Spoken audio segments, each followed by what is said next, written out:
복음이라는 말, 복음에 대해서 한번 생각해 보겠습니다. 복음, 복된 소리. 그렇죠? 헬란 말로 유앙겔리온이라는 말을 쓰고 있는데, 이 헬란 말이 몇 가지 단어는 모르지만, 교회 하면 에클레시아, 그죠? 교회 지금 이렇게 나오는 몇 가지는 한식으로 알아놓으면 좋습니다. 네, 기억하십시오. 복음은 유앙겔리온입니다. 안겔로스가 천사인데, 천사, 사자, 사자인데, 유가 좋다라는 뜻입니다. 그래서 유앙겔리온 하면 좋은 소식 전하는 것, 이런 것을 말하면서 기쁜 소식, good news, 또는 gospel, 이런 걸 그렇게 되는데, 어떤 소식이 기쁜 소식, 복된 소식입니까?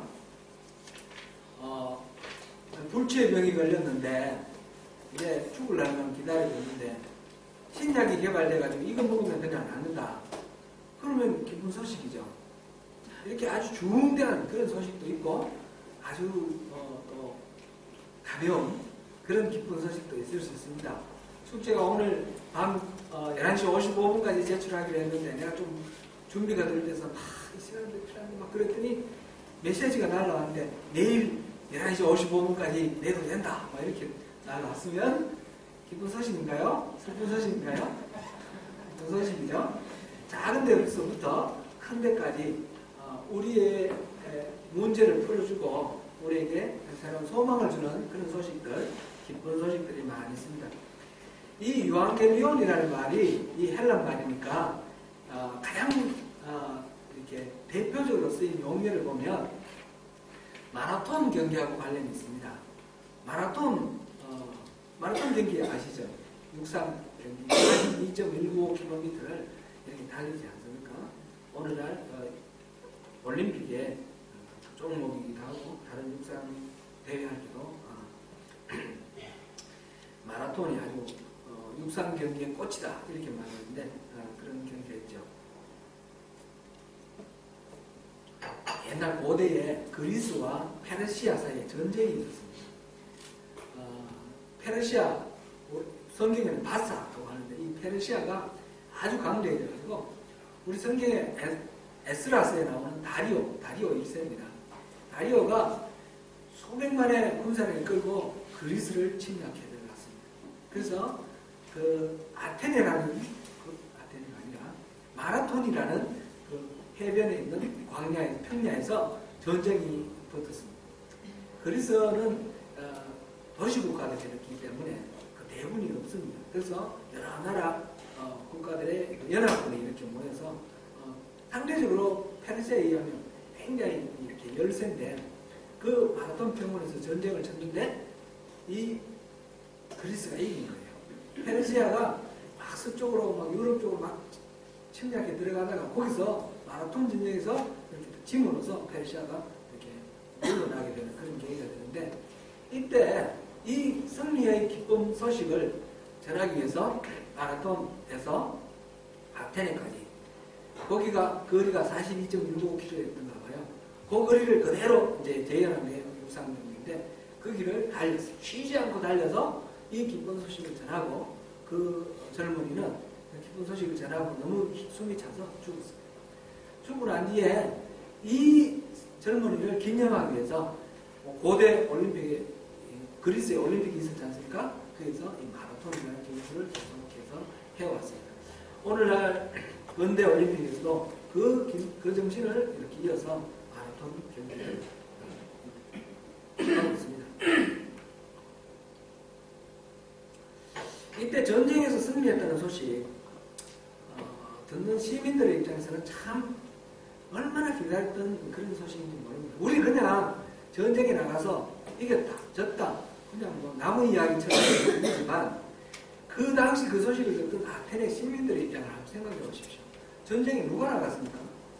내 남편이 나갔고 우리 아들이 나갔고 우리 아버지가 나갔습니다. 나갈 때는 틀림없이 이 전쟁에서 우리가 저쪽이 너무 강하기 때문에 다 몰살당하고 멀지 않아 적군이 우리에게까지 미쳐서 우리는 다 죽을 거다. 절망 가운데 그래도 행여나 좀 이겼으면 좋겠다 그런 바람을 가지고 기다리고 있었는데 전쟁에서 이겼다는 거예요. 단순히 이겼다는 것이 아니라 우리의 남편이 살았고 우리 아버지가 살았고 혹시 뭐 전사한 사람도 있겠지만 그렇게 다 몰살당하지 않았고 내 아들이 살았다는 얘기. 그리고 우리가 바로 살았다는 그런 얘기입니다. 구원의 소식이죠. 이 기쁜 소식, 이 마라톤. 세상에는 기쁜 소식들이 많이 있습니다. 많이 있는데 특별히 이 요한계리온, 이 복음, 기쁜 소식이 오늘날은 기독교의 용어로 이렇게 정착이 됐는데 바로 성경에서 이 복음이라는 말, 요한계리온이 그렇게 사용되었기 때문입니다. 우리 다 죽게 되었는데 우리 마땅히 지옥의 불구덩이로 들어가게 되어 있는데 그런데 기쁜 소식이 있다는 것이 우리에게 생명을 구할 수 있는 그런 소식이 우리에게 들려져 왔습니다. 그래서 이것이 복음입니다. 이 복음, 우리에게 기쁜 소식, 이것은 무엇입니까? 그 내용은 무엇입니까? 우리에게 정말 산 소망이 되는 이 기쁜 소식이 그 내용은 구체적으로 뭐가 복음입니까? 이 복음에 대해서 설명해보라고 하면 여러 가지로 설명할 수 있습니다. 성경에도 신약 성경에 복음이라는 말이 여러 가지로 이렇게 나와 있습니다. 오늘은 그 복음들을 중요한 것, 핵심인 것만 이렇게 뽑아서 한번 보면서 우리가 복음이 뭔지, 이 복음을 우리가 어떻게 대해야 할지 살펴보려고 하는 것입니다. 복음은 크게 나누어서 예수님이 말씀하신 복음이 있고 사도가 말씀하신 복음이 있습니다. 예수님이 전하려고 했던 복음이 있고 사도가 전하려고 했던 복음이 있습니다. 먼저 마가복음 1장 15절에서 14절에서 15절 말씀 보시겠습니다. 읽어주십시오.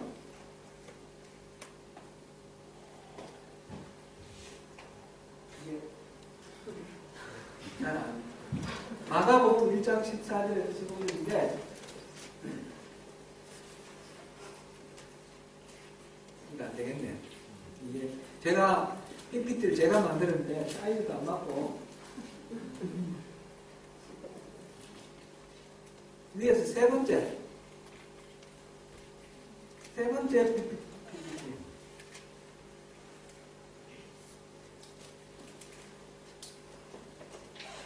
그래서 성경책 찾아주시고요. PPT는 다음부터 사용하기로 하고 됐습니다. 너무 또 이렇게 정신 팔리면 집중이 안 되니까 마가복음 1장 14절에서 15절 제가 읽어드릴게요. 제가 읽어드리고 일일이 다 찾기는 오늘은 성경 제가 인용하는 구절이 좀 있습니다. 좀 많습니다. 앞으로 이렇게 이 복음에 대해서 알아보기 위해서 오늘 이정표를 이렇게 살펴보는 건데, 세우는 건데, 몇 가지 성경 구절을 제가 찾아서 말씀을 드리겠습니다. 첫 번째, 마가복음 1장 14절에서 15절입니다. 요한이 잡힌 후 예수께서 갈릴리에 오셔서 하나님의 복음을 전파하여 이르시되 때가 찼고 하나님의 나라가 가까이 왔으니 회개하고 복음을 믿으라 하시더라. 지금 예수님께서 요한이 사로잡힌 이후에 갈릴리에 오셔서 하나님의 복음을 전했다. 하나님의 복음이 떴네요. 지금 보시면서 하나님의 복음의 내용이 뭔 것 같아요? 하나님의 복음을 전파했는데 이르시되 뭐라고 했습니까? 때가 찼고 하나님의 나라가 가까이 왔으니 회개하라 복음을 믿으라. 하나님의 복음의 내용이 뭔 것 같습니까? 하나님의 나라가 임박했다 이겁니다. 그죠? 하나님의 나라가 곧 바로 우리 코앞에 와 있다. 그것이 지금 예수님이 전하신 복음입니다. 그래서 예수님이 전하신 복음 이러면 한마디로 말하면 하나님 나라. 그리고 예수님은 그 이후에 계속해서 말씀을 전파하시고 복음을 전하시고 그 다음에 병자를 고치시고 약한 자를 고치셨다. 그리고 수많은 기적을 베푸셨다. 이렇게 복음서에 나와 있는데 그것들이 뭐냐면 바로 다 이 하나님 나라입니다. 전파하신 내용이 하나님 나라입니다. 산상수훈이 뭡니까? 하나님 나라 아닙니까? 그죠? 그 다음에 예수님이 그 고귀한 진주 찾던 상인의 이야기라든지 그 다음에 탕자의 비유라든지 이런 이야기들이 무엇입니까? 하나님 나라입니다. 하나님 나라. 천국에 대해서 예수님은 끊임없이 천국에 대해서 말씀하셨고 그 천국의 모델을 병자를 고쳐주시는 것. 그 다음에 오병이어 사건 이런 걸 통해서 기적을 베푸시면서 이 세상에 우리가 살아가고 있는 이 삶은 우리의 자원으로 살아가는 삶이 너무 고달프고 힘들다는 거. 왜냐? 하나님이 원래 다 궁금해 주셨는데 이 에덴에서 하나님을 배반함으로 자기가 자기의 능력으로 자기의 자원으로 살려고 이렇게 했기 때문에 하나님의 공급이 끊어진 겁니다. 그것이 바로 오늘날 우리 살아가는 삶입니다. 이것이 고통의 삶이고 이것이 결과적으로는 지옥으로 가는 삶입니다. 그래서 예수님께서는 여기서 건져내셔서 하나님 나라의 삶을 살도록 그렇게 하기 위해서 이 땅에 오셨습니다. 그래서 예수님이 기적을 베푸시면서 병든 자가 고침을 받는 것을 말씀을 하시면서 하나님 나라가 이미 임했다. 그렇게 말씀하셨습니다. 예수님이 사역을 시작하시면서 예수님의 사역과 동시에 하나님 나라가 이미 임했습니다. 예수님이 말씀하시는 내용이 하나님 나라고 예수님이 사역하신 그 모든 행동이 하나님의 나라를 보여주시는 데몬스트레이션, 모델을 보여주시는 겁니다. 예수님의 사역은 그러니까 하나님 나라다. 이렇게 우리가 볼 수 있습니다.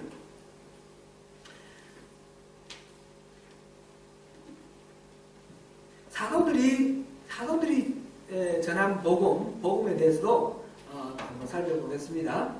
이거는 앞으로 여러 번 나누어서 계속해서 충분히 이해할 때까지 우리가 한번 살펴볼 겁니다. 오늘은 이제 기본적인 것만 이렇게 봅니다. 첫째, 예수님이 전하신 복음은 뭐라고요?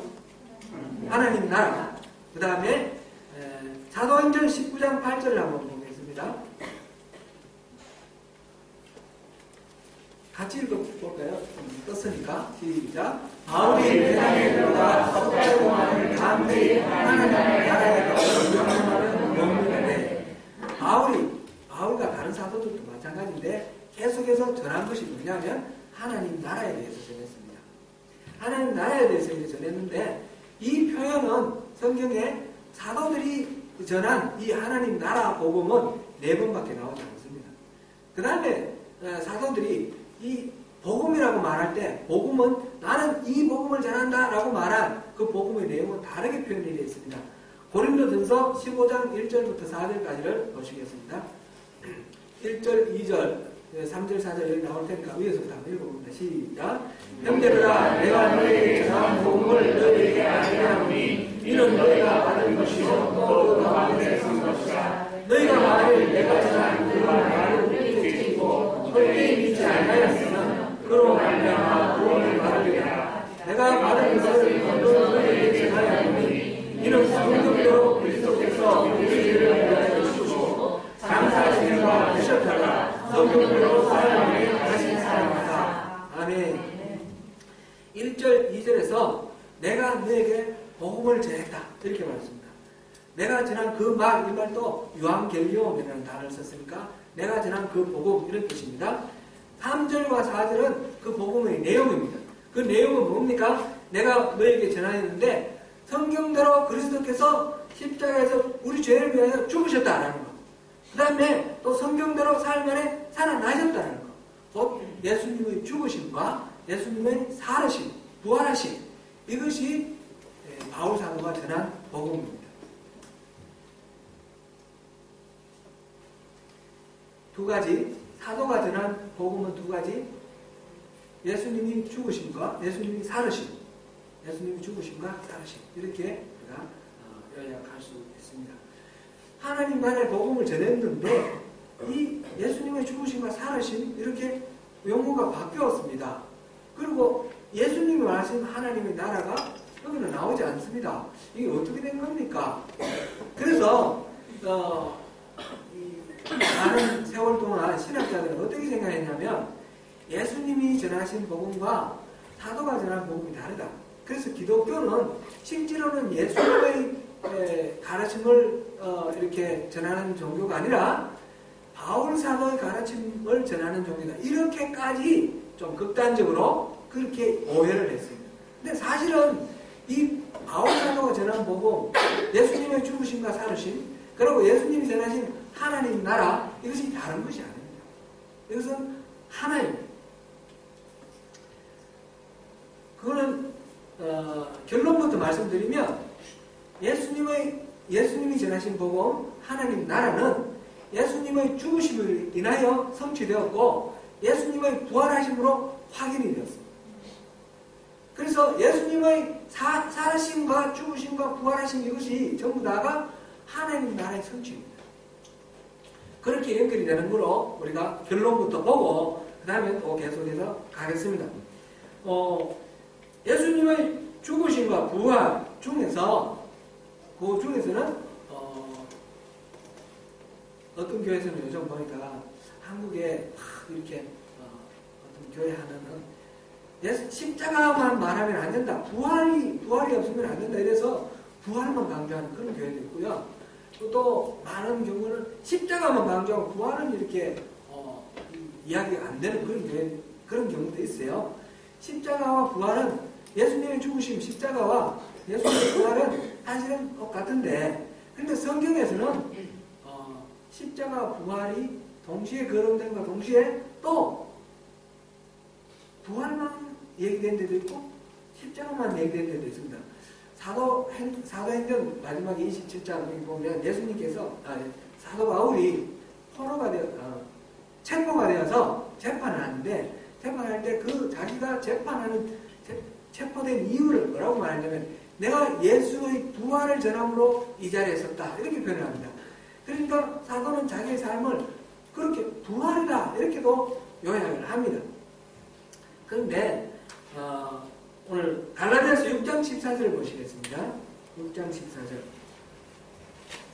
같이 한번 읽어봅니다. 시작. 그러나 내게는 우리 주 예수 그리스도의 십자가 외에 결코 자랑할 것이 없으니 그리스도로 말미암아 세상이 나를 대하여 십자가에 못 박히고 내가 또한 세상에 대하여 나아가리라. 아멘.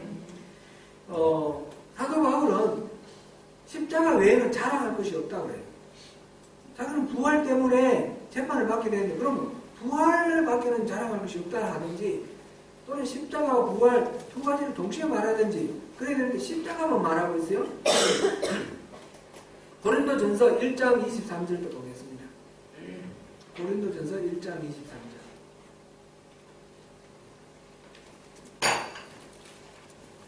안 나옵니까? 보다는 건데 네, 그러면 제가 읽어드리겠습니다. 떴습니다. 네, 1장 23절 시작. 우리는 십자가에 못 박힌 그리스도를 전하니. 아멘. 영어로 한번 보겠습니다. We preach Christ crucified.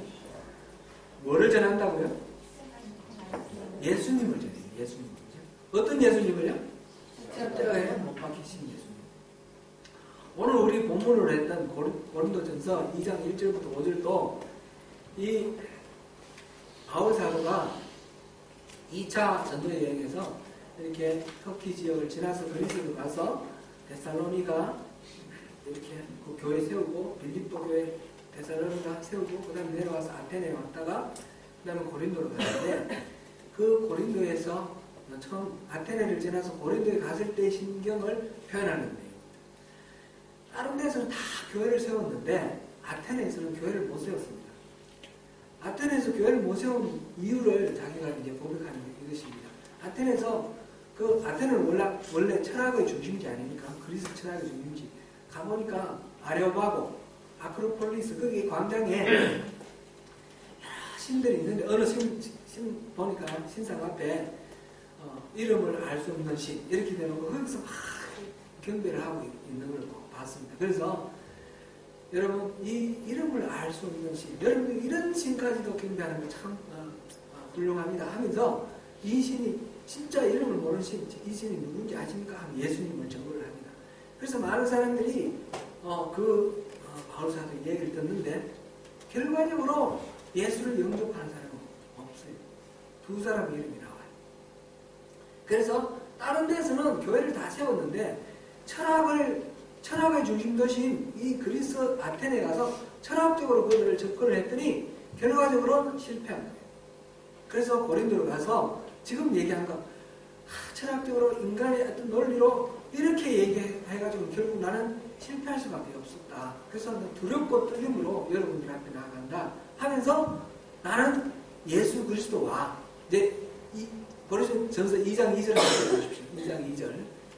2장 1절부터 5절 사이의 핵심은 2장 2절입니다. 시작. 내가 너희 중에서 예수 그리스도와 그가 십자가에 못 박히심을 외에는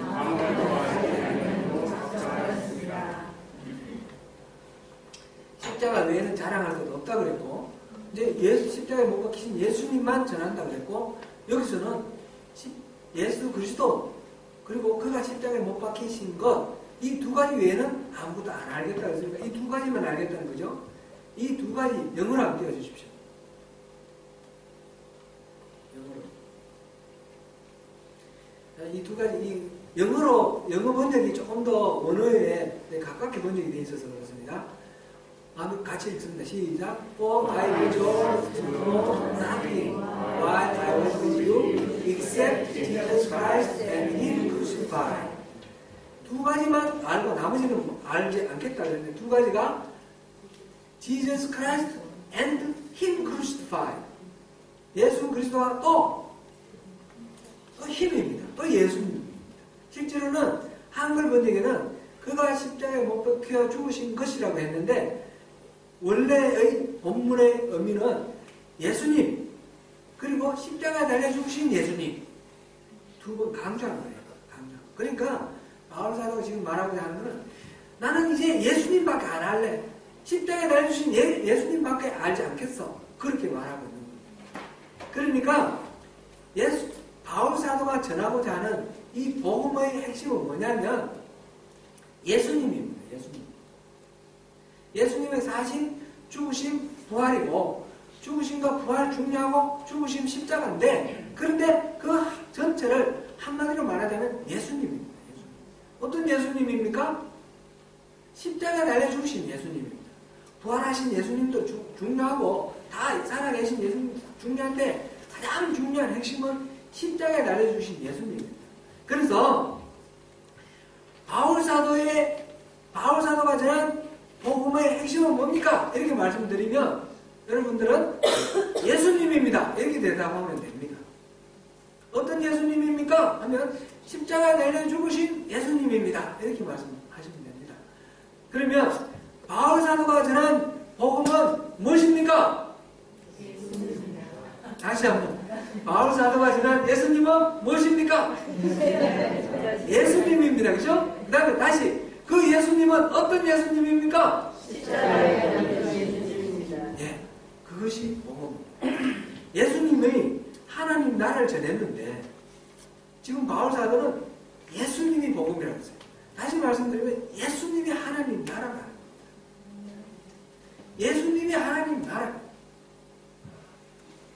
이게 참 성경을 우리가 신앙생활을 이렇게 하면 오해들이 많이 있는데 믿음 그러면요 예수 믿는다 그러면 천국 가는 구원 열차에 티켓을 받는 거로 그렇게 생각합니다. 그렇게 이해하는 경우가 많습니다. 믿음 있으면 우리 구원 받아서 천국 간다. 나는 인간적인 약점이 있고 죄를 짓지만 그래도 나는 믿기 때문에 예수 믿는 거 그것 때문에 나 천국 간다. 그러니까 나는 믿음 붙들어야 되겠다.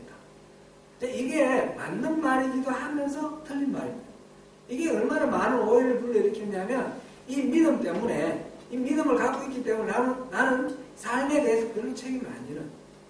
그래서 세상에 예수 그리스도를 믿는다는 사람들이 많이 살아가는 세상 속에 하나님의 통치하심이 없는 거예요. 하나님의 다스림, 이 믿음으로 말미암아 변화된 인생, 삶이 없는 거예요. 믿음은 하늘나라로 가는 천국행 열차, 구원 열차의 티켓을 얻는 것이 아닙니다. 이거는 오해입니다. 믿음은 천국행 구원 열차에 올라타는 것입니다. 거기서 내려버리면 안 됩니다. 믿음은 천국행 구원 열차를 올라타는 것입니다. 믿는다는 것은 그 천국행 구원 열차가 바로 예수님입니다. 예수님 안에 우리가 들어가는 겁니다.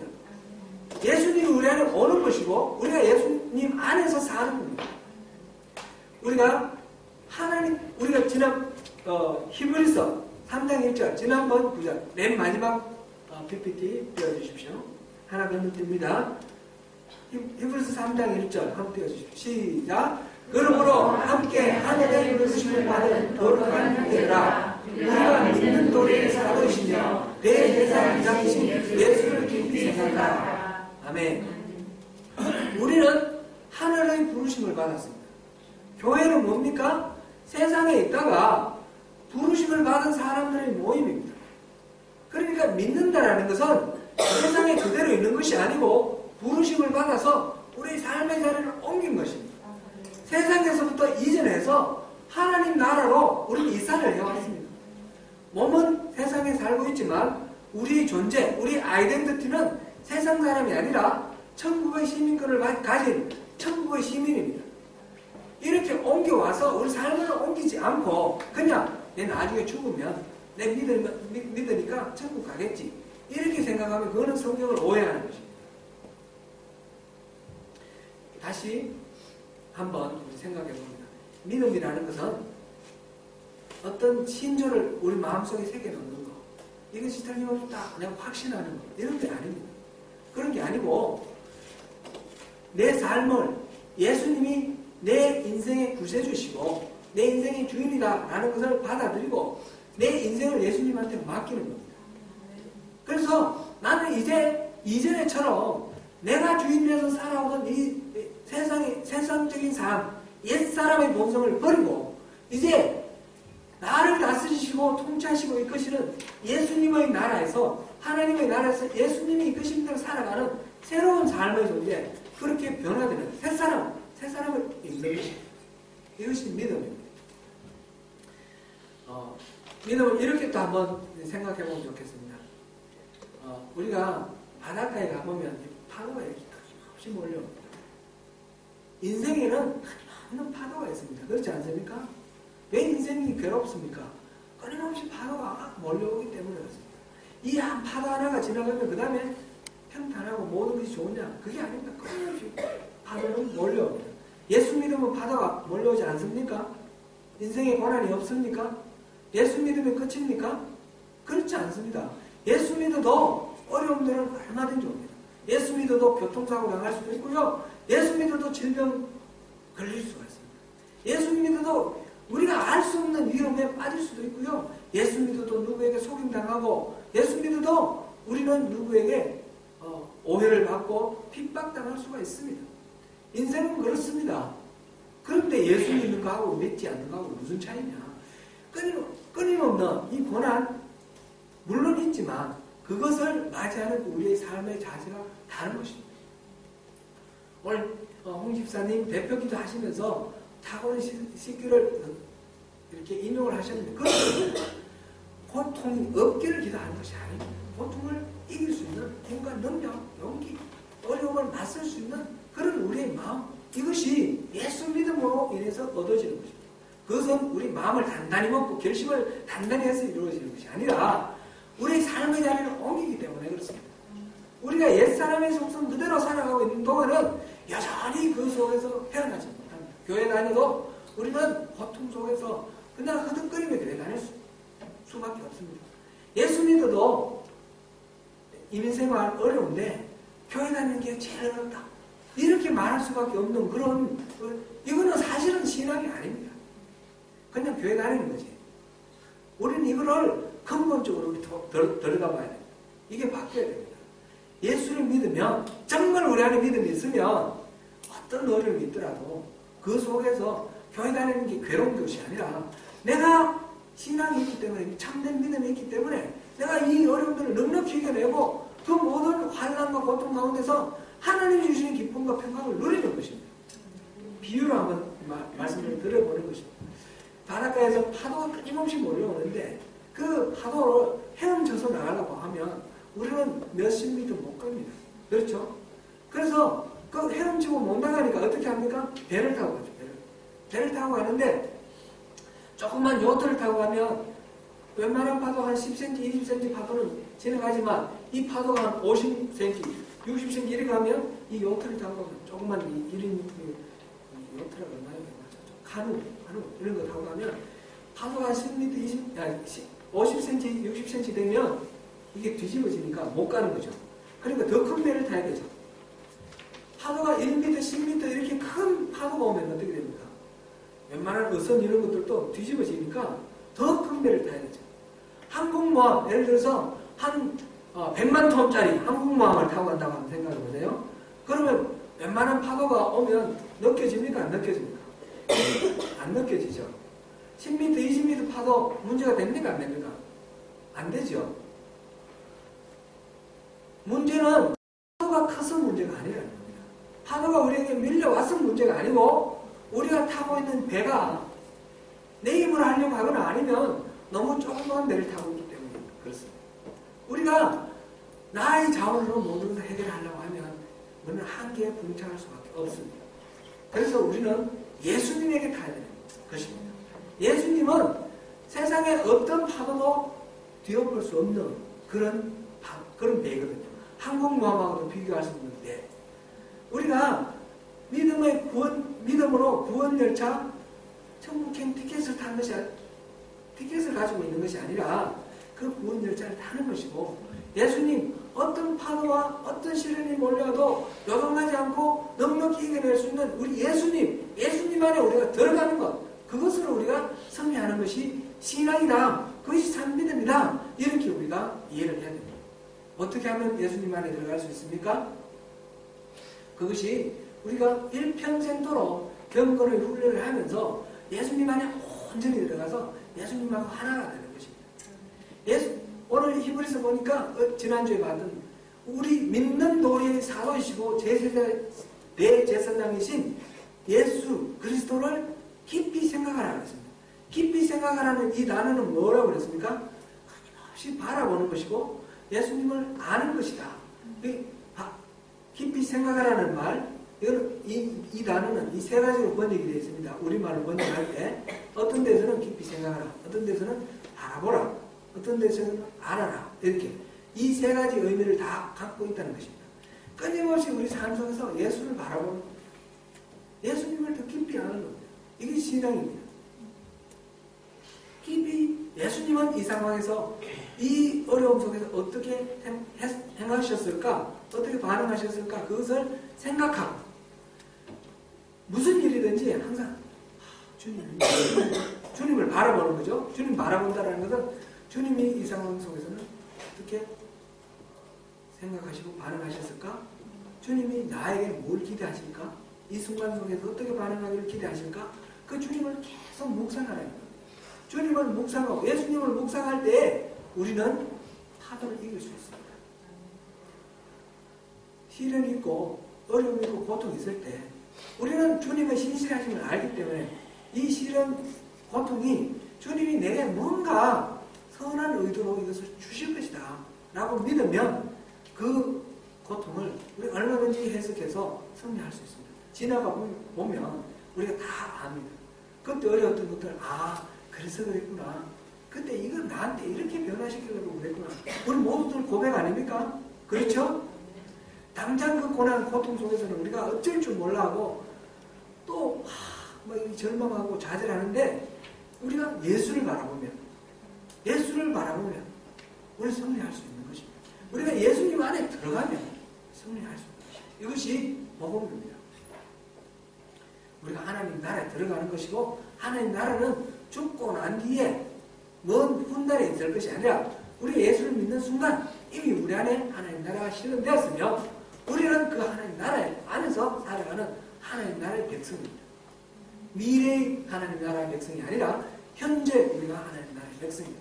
그리스도의 교회는 바로 그렇게 구원받아서 하나님 나라의 백성이 된 사람들이 모임입니다. 그러므로 이 교회 안에서 세상적인 그런 기준을 가지고 뭔가 이렇게 해보려고 하는 그런 모든 생각들을 내려놓아야 됩니다. 오직 하나님 나라의 원칙에 따라서. 사랑하는 성도 여러분, 우리가 복음을 누려야 됩니다. 이 복음 기쁜 소식 들었는데 그거 듣고 아무 이야기로 끝내서는 안 되지 않겠습니까? 이 복음이 내게 기쁜 소식이 되어야 되고 내 것이 되어야 되지 않겠습니까? 내게 복음이 되는 비결은 예수 그리스도와 내가 하나가 되는 것입니다. 예수 그리스도를 잘 깊이 아는 것이며 예수 그리스도를 끊임없이 보는 것입니다. 그래서 우리가 예수를 계속해서 우리가 이 성경을 통해서 알아가는 그런 과정을 계속 살아갈 것입니다. 인생 평생도록 우리는 예수를 알아가면서 가까이 가면서 예수님과 하나 되어가는 그 경건의 훈련을 통해서 살아가는 것이 우리 인생이 될 것입니다. 예수님의 사심을 볼 것이고 예수님의 죽으심을 볼 것이고 예수님의 부활하심을 볼 것입니다. 이 예수님의 전 존재는 예수님의 죽으심을 기둥으로 해서 사심과 부활하심이 있습니다. 예수님의 죽으심으로 예수님이 살아가신 모든 사역이 완성이 되는 것이고 예수님의 부활하심으로 예수님의 이 죽으심이 보정이 되는 것입니다. 예수님 죽으시고 끝나는 것이 아니라 부활하셔서 오늘도 살아계시기 때문에 예수님의 이 십자가가 우리에게 효과가 있는 것입니다. 유효한 것입니다. 그래서 예수님의 사심, 죽으심, 부활하심 이것을 가끔씩 묵상하시고 이 안에서 승리를 누리시는 저와 여러분 되시기를 축원합니다. 은혜 주신 하나님,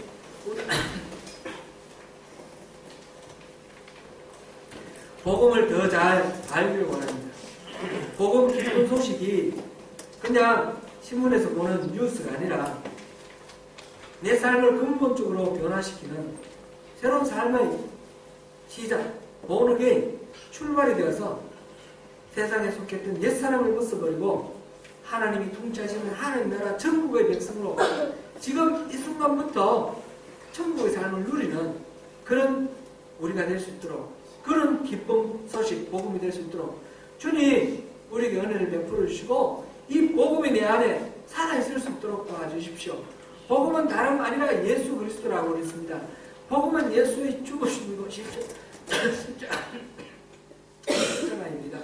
주님, 이 십자가 바라보며 예수 바라보며 믿음으로 승리하는 우리 모두가 되시도록 주님 은혜를 다해 주옵소서. 예수님 이름으로 기도드립니다.